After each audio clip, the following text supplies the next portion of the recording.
સુરતના નાસિરનગર ડિમોલેશન મુદ્દે કાર્યવાહી કરવામાં આવી છે। જવાબદારો સામે આ કાર્યવાહી કરાઈ છે। નાસિરનગર ડિમોલેશનનો મામલો 5 અધિકારીઓને સસ્પેન્ડ કરવામાં આવ્યા છે। તો જવાબદાર અધિકારીઓ સામે મહાનગરપાલિકાએ કાર્યવાહી કરી છે। 5 અધિકારીઓને સસ્પેન્ડ કરવામાં આવ્યા છે। સુજલ પ્રજાપતિ, જયંગ, જીવનરામ જીવાલા સસ્પેન્ડ કરાયા છે। તો મોનિક ગઢિયા, અર્પણ પરમારને પણ સસ્પેન્ડ કરવામાં આવ્યા છે। નરેશ ગલચરને સસ્પેન્ડ કરવામાં આવ્યા છે। 5 અધિકારીઓને સસ્પેન્ડ કરાયા છે। ઉલ્લેખનીય છે કે સુરતમાં નાસિરનગર ડિમોલેશન મુદ્દે કાર્યવાહી થઈ। ડિમોલેશન મુદ્દે જે પ્રકારથી અનેક વિવાદો સામે આવ્યા હતા ત્યારે જવાબદારો સામે કાર્યવાહી કરવામાં આવી। જે તપાસ કમિટી નિયમમાં આવી હતી એના અહેવાલના આધારે ડિપાર્ટમેન્ટલ એન્ક્વાયરીની જરૂર પડી હતી અને એમાં કોઈ વિક્ષેપ ના આવે એના માટે એમને ફરજ મોકૂફી ઉપર ઉતારવામાં આવી છે। સર, કેટલા લોકોને સસ્પેન્ડ કરાયા? 5 જણા છે જે ત્યાં જવાબદાર અધિકારીઓ હતા એમને। તો મહેસાણા મહાનગરપાલિકામાં હલ્લાબોલ કરવામાં આવ્યું છે। સુએજ ટ્રીટમેન્ટ પ્લાન્ટના વિરોધમાં હલ્લાબોલ કરવામાં આવ્યું છે। ભૂગર્ભ ગટર પ્લાન્ટના વિરોધમાં મહિલાઓએ હંગામો મચાવ્યો છે। તો મહાનગરપાલિકામાં બેનરો સાથે વિરોધ પ્રદર્શન।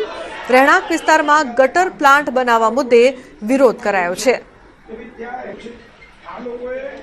તો ગટર પ્લાન્ટ મુદ્દે વિરોધ।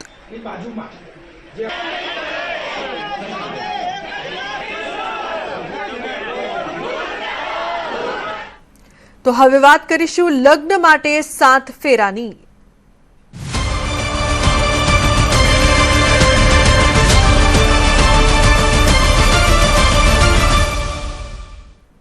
હિન્દુ લગ્નને લઈને ગુજરાત હાઈકોર્ટનો મહત્વનો ચુકાદો। વિધિ વિધાન વિના થયેલા હિન્દુ લગ્ન અમાન્ય। માત્ર લગ્નનું રજીસ્ટ્રેશન લગ્નનો પૂરતો પુરાવો નથી। સપ્તપદી સહિતની આવશ્યક વિધિઓ ફરજિયાત। ગુજરાત હાઈકોર્ટે હિન્દુ લગ્નની કાનૂની માન્યતા અંગે મહત્વપૂર્ણ ચુકાદો આપ્યો છે।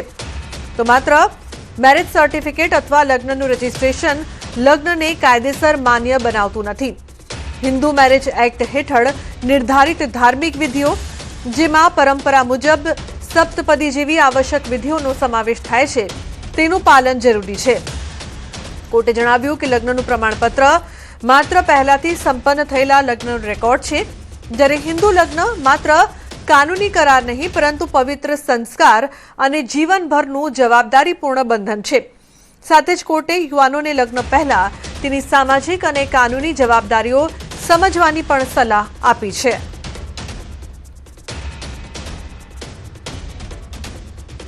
માત્ર રજીસ્ટ્રેશન કરવાથી ગુજરાત હાઈકોર્ટ એવું માને છે કે જે પશ્ચિમ દેશોમાં જે ઘણા બધા પ્રોબ્લેમ્સ થતા હોય છે કે જ્યારે લગ્ન કરવાની ઈચ્છા થઈ ત્યારે લગ્ન કર્યા અને હવે જ્યારે મનમેળ નથી ખાતો ત્યારે હવે અમારે લગ્ન તોડી દેવા છે।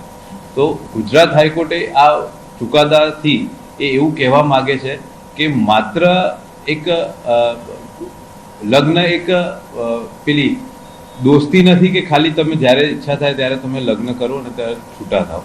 સનાતન ધર્મ એવું જ કહે છે કે ભાઈ 7 ફેરા ફરીને જ લગ્ન પૂર્ણ કહેવાય।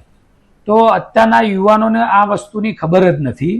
એટલે મારે તો મીડિયાના માધ્યમથી કહેવું છે કે જે હાઈકોર્ટે વાત કરી છે એને અમે આખું એસપીજી ગ્રુપ અને સર્વજ્ઞાતિનું અમારું જે સંગઠન ચાલે છે દીકરીઓ બચાવવાનું એને અમે વધાવીએ છીએ અને ખરેખર આનું ચુસ્ત રીતે પાલન કરવું જોઈએ।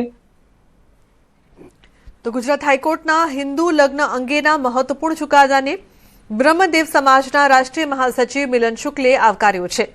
તેમણે જણાવ્યું છે કે આ ચુકાદાથી સમાજને મોટો ફાયદો થશે અને ભારતીય સંસ્કૃતિને કાનૂની સુરક્ષા મળશે।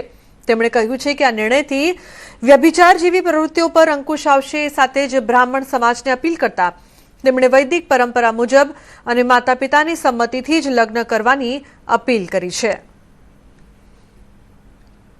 હું તો આને એક સારી દિશામાં પહેલ સમજુ છું, કારણ કે હાઈકોર્ટે ખૂબ સારી ભાષામાં ટકોર કરી કે ભાઈ લગ્ન છે એ પવિત્ર બંધન છે અને કોઈ પણ રાષ્ટ્રની સંસ્કૃતિ ત્યારે જ ટકી રહે કે જ્યારે એની સંસ્કૃતિનું રક્ષણ થાય, કાયદાકીય રક્ષણ। એટલે હાઈકોર્ટે જે ચુકાદો આપ્યો એ ખરેખર ખૂબ વ્યાજબી ચુકાદો છે અને કદાચ